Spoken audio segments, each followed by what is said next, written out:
చల్లని సముద్ర గర్భం దాచిన బడబానలమెంతో, ఆ నల్లని ఆకాశంలో కానరాని భాస్కరులెందరో. ఆ చల్లని సముద్ర గర్భం దాచిన బడబానలమెంతో.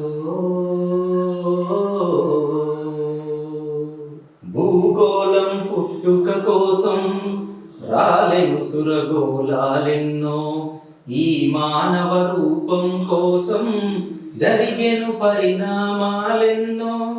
ఒక రాజును గెలిపించుటలో ఒరిగిన నరకంఠాలెన్నో, కులమతాల సుడిగుండాలకు బలి అయిన పవిత్రులెందరో. ఆ చల్లని సముద్ర గర్భం దాచిన బడబానలమెంతో, ఆ నల్లని ఆకాశంలో కానరాని భాస్కరులెందరో. ఆ చల్లని సముద్ర గర్భం దాచిన బడబానలమెంతో.